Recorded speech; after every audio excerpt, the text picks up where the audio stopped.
ओम साई राम। सभी साई भक्तों को मेरी तरफ से प्रणाम, नमस्कार। अभी तक आप लोगों ने मेरे 20 अध्याय देख चुके हैं, सुन सके हैं। आशा करती हूँ आप लोगों को अच्छे से पता चल रहा हो या मेरा वीडियो पसंद आ रहा हो। तो जैसा कि मैंने बताया, प्लीज़ थोड़ा सा सपोर्ट करिएगा, सब्सक्राइब कीजिएगा, लोगों तक वीडियो शेयर कीजिएगा। और हाँ, अगर आपको मेरी कथाएँ अच्छी लग रही हैं तो थोड़ी सी रिक्वेस्ट है, प्लीज़ कमेंट में ज़रूर बताइएगा। आशा करती हूँ आप लोग बहुत अच्छे होंगे, स्वस्थ होंगे और अपने अपने बारे में बताते रहिएगा कमेंट में। और अगर आपको कुछ इम्प्रूवमेंट चाहिए हो तो वो भी बताइएगा।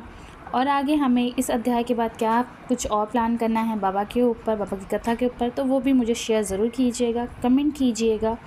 अपनी जो भी भावना है बाबा के प्रति, या आप लोगों के साथ कभी कोई भी चमत्कार हुआ है या ऐसा कोई मिरेकल हुआ है जहां आपको लगा हो कि नहीं बाबा ने हमारी आके मदद की है या किसी भी रूप में मदद की है, तो प्लीज़ ज़रूर कमेंट में बताइएगा, ताकि हम इसके ऊपर एक सेशन बनाएं जहाँ पे बाबा से जुड़े ऐसे मिरेकल्स हम शेयर करें, ताकि बाकी दुनिया भी वो चीज़ें देखें। तो मैं चाहती हूँ कि आप लोग ज़रूर बताइएगा कमेंट में कि ऐसा कुछ हुआ हो आपके साथ जहाँ बाबा ने आपकी मदद की हो। आशा करती हूँ सब सही हो, स्वस्थ हो, और क्या ही, बाकी तो बाबा है ही हमारे रखवाले। ओम साई राम। आइए अध्याय 21 शुरू करते हैं। और उसके पहले सब्सक्राइब कीजिएगा, शेयर कीजिएगा और हम कमेंट में ज़रूर बताइएगा। अध्याय 21। श्री V.H. ठाकुर, श्री अनंतराव पाटनकर और पंढरपुर के वकील की कथाएँ। इस अध्याय में हेमंत ने श्री विनायक हरिश्चंद्र ठाकुर, B.A. श्री अनंतराव पाटनकर, पुणे निवासी तथा पंढरपुर के एक वकील की कथाओं का वर्णन किया है। ये सब कथाएं अति मनोरंजक है और यदि इनका सारांश मननपूर्वक ग्रहण कर उन्हें आचरण में लाया जाए तो आध्यात्मिक पद पर पाठकगण अवश्य अग्रसर होंगे। प्रारंभ। यह एक साधारण सा नियम है कि गत जन्मों के शुभ कर्मों के फलस्वरूप ही हमें संतों का सानिध्य और उनकी कृपा प्राप्त होती है। उदाहरणार्थ हेमाडपंत स्वयं अपनी घटना प्रस्तुत करते हैं। वे अनेक वर्षों तक मुंबई के उपनगर बांद्रा के स्थानीय न्यायाधीश रहे। पीर मौलाना नामक एक मुस्लिम संत भी वहीं निवास करते थे। उनके दर्शनार्थ अनेक हिंदू, पारसी और अन्य धर्मावलंबी वहाँ जाया करते थे। उनके मुजावर पुजारी ने हेमाडपंत से भी उनका दर्शन करने के लिए बहुत आग्रह किया, परंतु किसी न किसी कारणवश उनकी भेंट उनसे न हो सकी। अनेक वर्षों के उपरांत जब उनका शुभ काल आया तब वे शिरडी पहुँचे और बाबा के दरबार में जाकर स्थायी रूप से सम्मिलित हो गए। भाग्यहीनों को संत समागम की प्राप्ति कैसे हो सकती है? केवल वे ही सौभाग्यशाली हैं जिन्हें ऐसा अवसर प्राप्त हो। संतों द्वारा लोक शिक्षा। संतों द्वारा लोक शिक्षा का कार्य चिरकाल से ही इस विश्व में संपादित होते आया है। अनेक संत भिन्न भिन्न स्थानों पर किसी निश्चित उद्देश्य की पूर्ति के लिए स्वयं प्रकट होते हैं। यद्यपि उनका कार्यस्थल भिन्न होता है, परंतु वे सब पूर्णतः एक ही हैं। वे अब उस सर्वशक्तिमान परमेश्वर की संचालन शक्ति के अंतर्गत एक ही लहर में कार्य करते हैं। उन्हें प्रत्येक के कार्य का परस्पर ज्ञान रहता है और आवश्यकता अनुसार वे परस्पर पूर्ति भी करते हैं, जो निम्नलिखित घटना द्वारा स्पष्ट है। Shri Thakur, Shri V.H. Thakur B.A. Revenue विभाग में एक कर्मचारी थे। वे एक समय भूमि मापक दल के साथ कार्य करते हुए बेलगांव के समीप बड़गांव नामक ग्राम पहुँचे। वहाँ उन्होंने एक कांगड़ी संत पुरुष अप्पा के दर्शन कर उनकी चरण वंदना की। वे अपने भक्तों को निश्चलाश्रदक विचार सागर नामक ग्रंथ, जो वेदांत के विषय में है, का भावार्थ समझा रहे थे। जब श्री ठाकुर उनसे विदाई लेने लगे तो उन्होंने कहा, तुम्हें इस ग्रंथ का अध्ययन अवश्य करना चाहिए और ऐसा करने से तुम्हारी इच्छाएं पूर्ण हो जाएगी, तथा जब कालांतर में तुम उत्तर दिशा में जाओगे तो सौभाग्यवश तुम्हारी एक महान संत से भेंट होगी, जो मार्ग प्रदर्शन कर तुम्हारे हृदय को शांति और सुख प्रदान करेगा। बाद में उनका स्थानांतरण जन्नर को हो गया, जहाँ की नाणे घाट पार कर के जाना पड़ता था। यह घाट अधिक गहरा और पार करने में कठिन था, इसीलिए उन्हें भैंसों की सवारी कर घाट पार करना पड़ा, जो उन्हें अधिक असुविधाजनक तथा कष्टकर प्रतीत हुआ। इसके पश्चात उनका स्थानांतरण कल्याण में एक उच्च पद पर हो गया और वहाँ उनका नाना साहेब चांदोरकर से परिचय हुआ। उनके द्वारा उन्हें श्री साईं बाबा के संबंध में बहुत कुछ ज्ञात हुआ और उनके दर्शन करने की तीव्र उत्कंठा हुई। दूसरे ही दिन नाना साहेब शिरडी को प्रस्थान कर रहे थे। उन्होंने श्री ठाकुर से भी अपने साथ चलने का आग्रह किया। ठाणे के दीवानी न्यायालय में एक मुकदमे के संबंध में उनकी उपस्थिति आवश्यक होने के कारण उनके साथ न जा सके। इस कारण नाना साहब अकेले ही रवाना हो गए। ठाणे पहुंचने पर मुकदमे की तारीफ आगे के लिए बढ़ गई, इसीलिए उन्होंने नाना साहब का ना साथ देने पर पश्चाताप हुआ। फिर वे शिरडी पहुँचे। तब वहाँ उन्हें ज्ञात हुआ कि नाना साहब पिछले दिन ही यहाँ से चले गए। वे अपने कुछ मित्रों के साथ जो उन्हें वहीं मिल गए थे, श्री साईं बाबा के दर्शन को गए। उन्होंने बाबा के दर्शन किए और उनके चरण कमलों की आराधना कर अत्यंत हर्षित हुए। उन्हें रोमांच हो आया और उनकी आंखों में अश्रुधाराएं प्रवाहित होने लगी। त्रिकालदर्शी बाबा ने उनसे कहा, इस स्थान का मार्ग इतना सुगम नहीं जितना कि कानड़ी संत अप्पा के उपदेश या नाने घाट पर भैंसे की सवारी थी। आध्यात्मिक पद पर चलने के लिए तुम्हें घोर परिश्रम करना पड़ेगा, क्योंकि वह अत्यंत कठिन पद है। जब श्री ठाकुर ने सारंगभूत शब्द सुने, जिनका अर्थ उनके अतिरिक्त और कोई ना जानता था, उनके हर्ष का पारावर न रहा और उन्हें कांगड़ी संत के वचनों की स्मृति हो आई। तब उन्होंने दोनों हाथ जोड़कर बाबा के चरणों पर अपना मस्तक रखा और उनसे प्रार्थना की कि प्रभु मुझ पर कृपा करो और इस अनाथ को अपने चरण कमलों की शीतल छाया में स्थान दो। तब बाबा बोले, जो कुछ अप्पा ने कहा वह सत्य था। उसका अभ्यास कर उसके अनुसार ही तुम्हें आचरण करना चाहिए। व्यर्थ बैठने से कुछ लाभ ना होगा।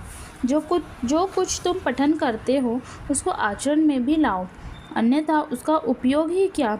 गुरु कृपा के बिना ग्रंथावलेखन व तथा आत्मानुभूति निरर्थक ही है।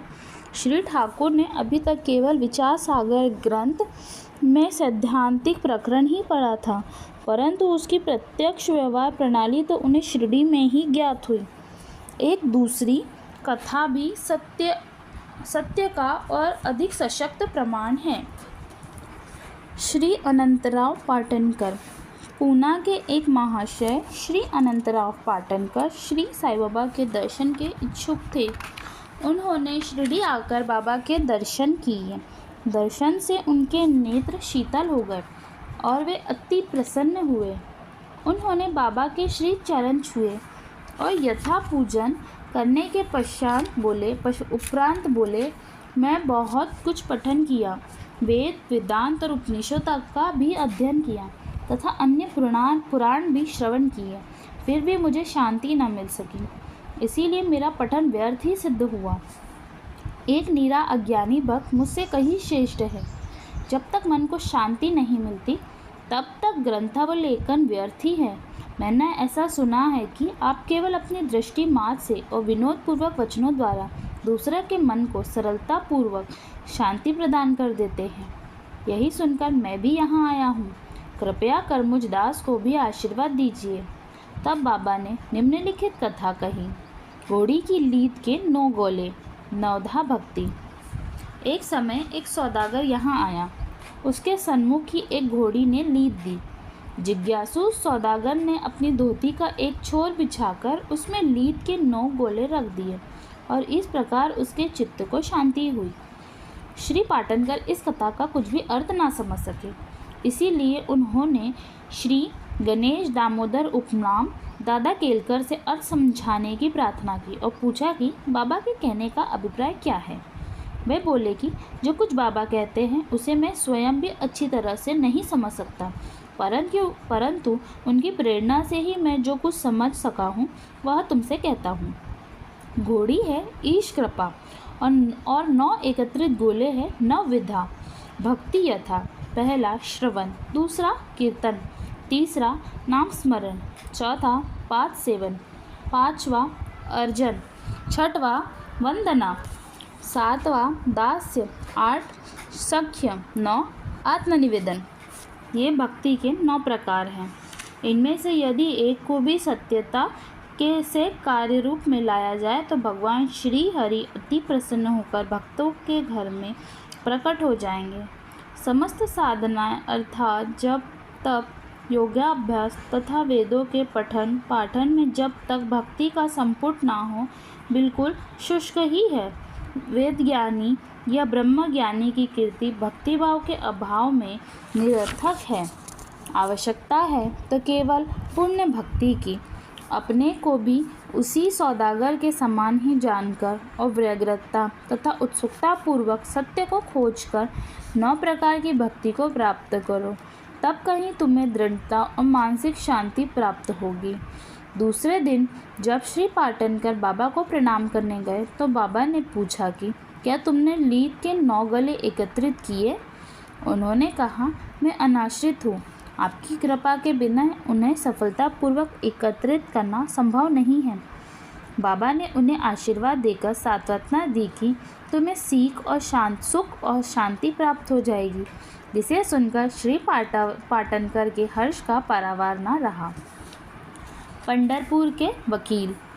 भक्तों के दोष दूर कर उन्हें उचित पद पर ला देने की बाबा की त्रिकालज्ञता की एक छोटी सी कथा का वर्णन कर इस अध्याय को समाप्त करेंगे।